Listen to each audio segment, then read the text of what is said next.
This lesson is on placing your shots to different depths or target areas. To be a better player, you want to control the placement of each shot.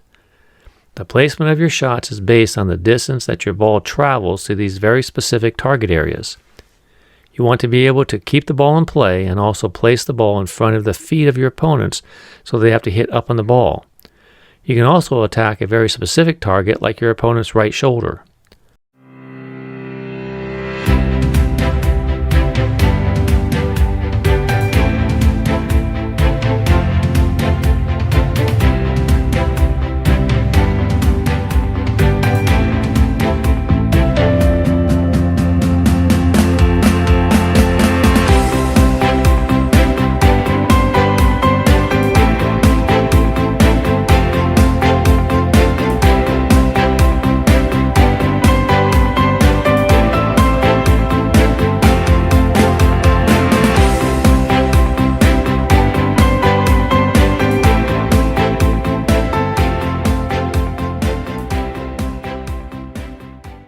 Once you calculate the distances for specific shots and practice these shots through drills, your game will advance.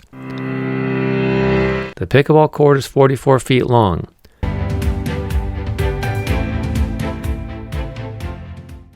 When hitting your serve, you want to practice incorporating the height, pace, and spin of the serve. You ideally want to hit your serve so the ball lands deeper in your opponent's service box. You should practice with this in mind, and you will learn to control how hard and how high to hit your serve in order for your shot to land a couple of feet from your opponent's baseline. Let's call that a 42-foot shot. Now use the same 42-foot shot with the same pace and height on your returner serve, and your ball will land deeper in the court, giving you more time to advance, and will force your opponent into hitting a deeper and more difficult third shot.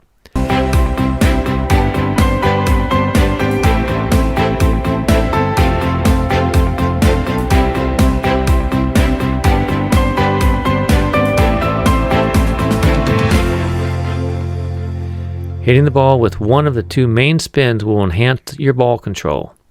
The spin gives you another way to control your shot. The third shot drive could be similar to your serve and returner serve. Hit the ball with the same pace with the intent of keeping the ball in play. Your drive is designed to force your opponent into hitting a volley. So hit the ball and both of you and your partner should stay back and get ready to return their volley. Each of you only have to cover your side of the court. You must be ready to move forward on short balls and laterally on wide balls.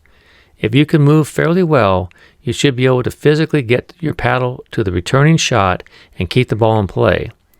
This creates a very formidable defense.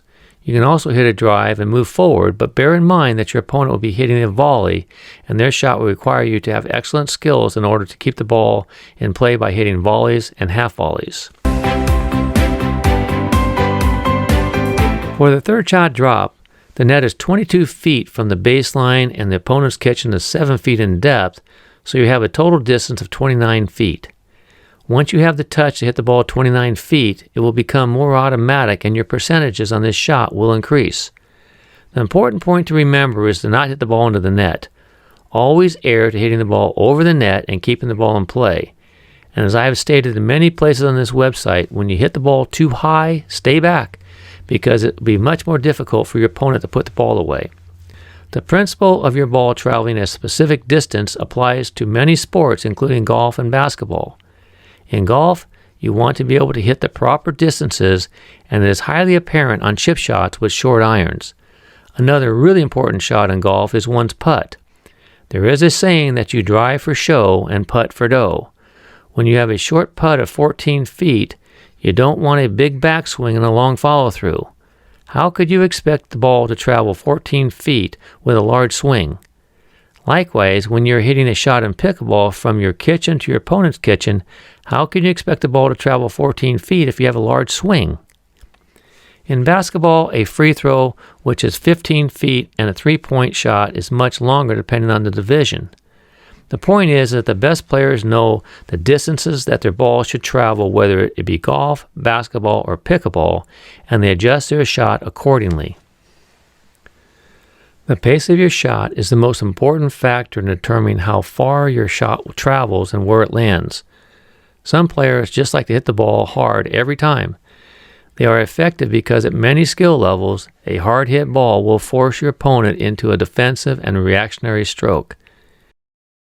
Many recreational players simply like to get out and hit the ball. The pace of their shot has no chance of the ball landing in the opponent's kitchen as the ball is hit too hard. These players are called bangers, and they are here to stay because they can be very effective players at most levels. Players at all levels like to win, and this style wins. However, you won't see this style winning against players that have excellent volleys because short, compact volleys can defend against large swinging strokes over the course of a game. If you are a recreational player and you don't like being up at the no volley zone line against a banger, then don't go up. Stay back at your baseline and play each ball as if your opponent is serving to you or returning your serve. It is not a good strategy to go forward if drives are overpowering your volleys. My advice to players who are bangers is to learn to hit the ball with varying speeds. This will place balls with less pace to be below the level of the net, making it for a more difficult shot by your opponents. In addition, hitting the ball slower for beginners and lower intermediate players at your local club is just courteous. The spin always plays a major role in ball control and the placement of your shots. When your drives are flying long, add topspin, which will cause the ball to spin and curve or dip inside the baseline. By adding topspin and hitting the ball with less pace will allow you to actually hit the ball into your opponent's kitchen. Underspin allows you to take all of the speed off of an incoming ball. This is illustrated by the skill of the chip and catch. This skill is the most important skill to develop, and if you want to be able to hit a drop shot, a drop volley, or hit the ball in front of your opponent's feet no matter where they are on the court, you want to be able to use underspin to accomplish this.